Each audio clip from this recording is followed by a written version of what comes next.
Santo, vem repousar sobre mim, és bem-vindo aqui. Espírito Santo.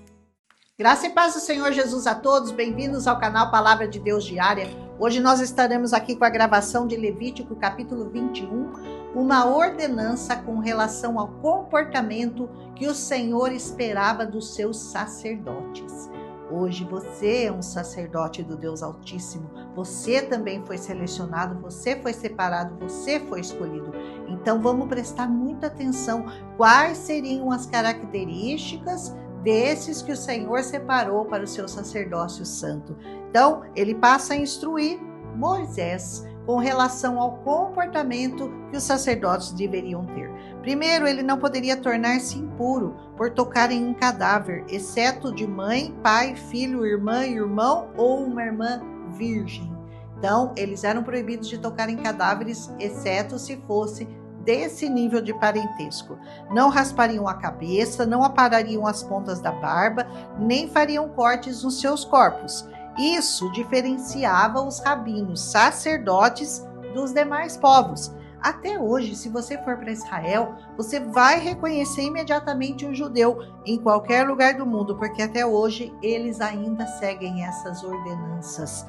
Eles teriam que ser santos, tanto na sua aparência física, quanto na sua comportamental, no seu comportamento diário, amém? Só podiam desposar uma mulher se ela fosse virgem, e seus filhos também teriam que ter um comportamento santo, ou sofreriam uma pena. Versículo 9.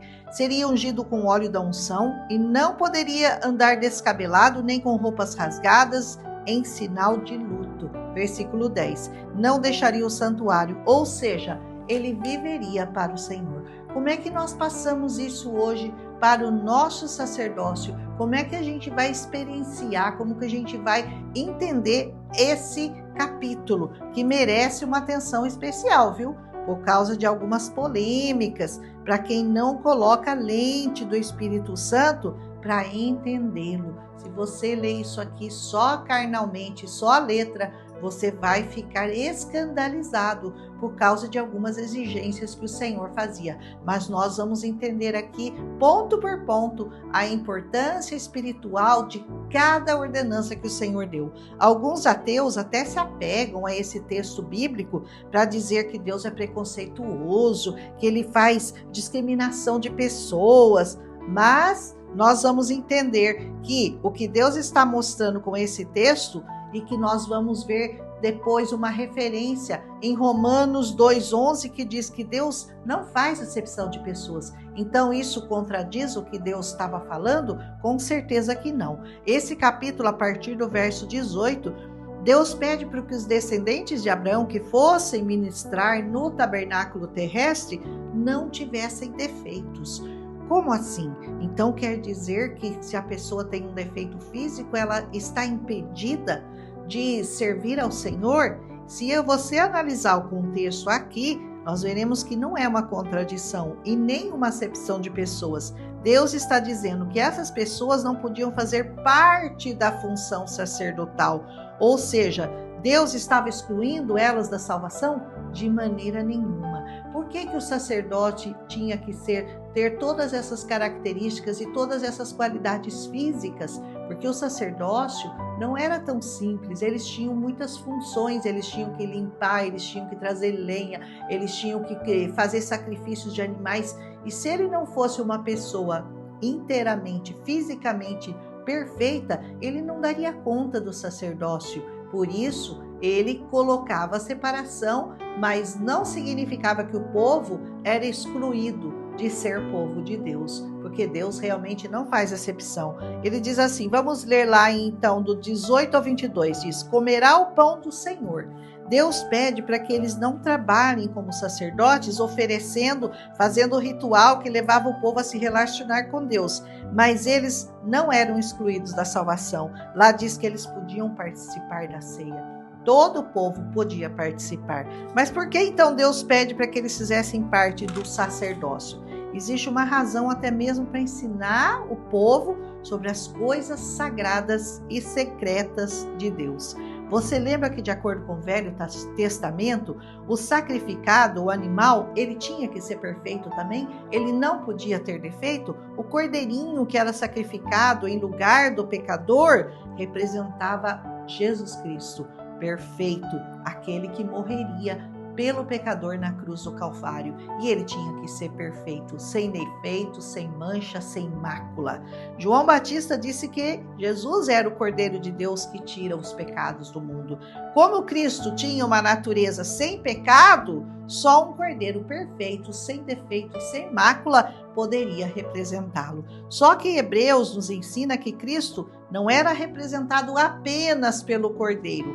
Cristo também é representado pelo sacerdote. Então, aqui você entende o porquê daquela exigência feita a Arão e aos seus descendentes. Hebreus 7:26 nos diz: com efeito, nos convinha um sumo sacerdote como esse, santo, inculpável, sem mácula, separado dos pecadores e feito mais alto do que os céus. Assim como o cordeirinho perfeito representava o perfeito Jesus, o sacerdote, também sem defeito, representaria Cristo, sem defeito, sem mancha do pecado, e que morreu no lugar do pecador. Para Deus ensinar isso para aquele povo, Deus tinha que se utilizar de um recurso didático, e o recurso foi ensinar que a figura do sacerdote que intermediava entre o ser humano e Deus, e que representaria o grande sumo sacerdote da humanidade, tinha que ser sem defeitos físicos para ser o simbolismo correto de Jesus. Vocês estão entendendo o porquê dessa necessidade de ser perfeito, como Jesus foi perfeito em todas as suas formas? Então Deus não está excluindo ninguém da salvação. Ele inclui todos na salvação. Simplesmente está ensinando uma verdade teológica profunda e incontestável de que tanto o substituto, o Cordeiro, quanto o sacerdote, Jesus, são perfeitos. Hoje, infelizmente, nós temos alguns sacerdotes que talvez não tenham defeitos físicos, mas são cegos espirituais, são coxos espirituais, têm desvios, não na sua coluna, mas no seu caráter. Eles têm aparência de piedade, mas não vivem segundo aquilo que pregam. Seus pés estão em lugares pecaminosos. Aqui a Bíblia diz que o pé torto não podia, a sua mão toca onde não deveria. Mão defeituosa, que a Bíblia fala, são anões espirituais, nunca crescem no conhecimento da palavra, têm feridas purulentas em seus pensamentos e em seu coração não são alinhados pela perfeição da palavra daquele que os chamou para o sacerdócio. Os testículos quebrados, que aqui fala nesse capítulo, significa pessoas que não geram filhos para Deus. São defeituosos em seu testículo.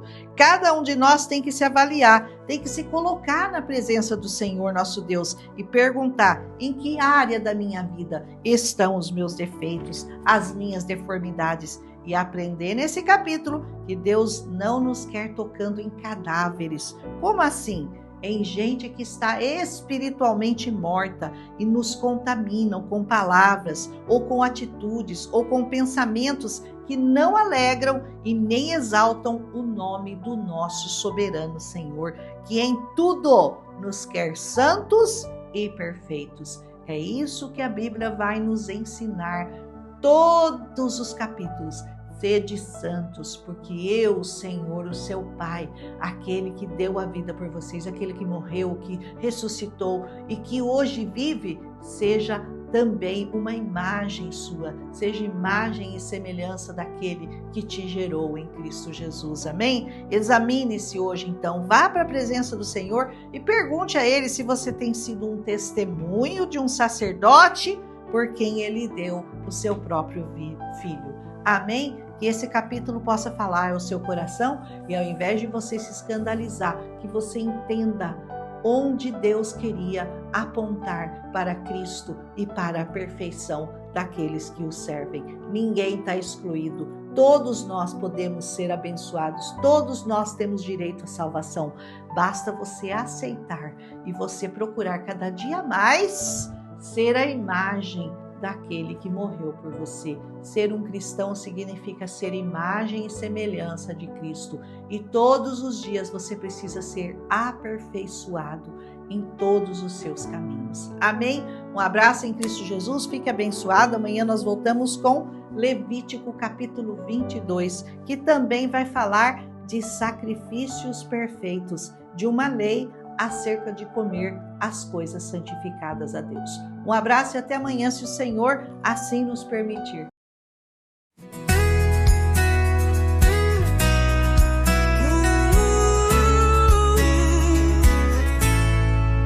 Espírito Santo, vem repousar sobre mim, és bem-vindo aqui.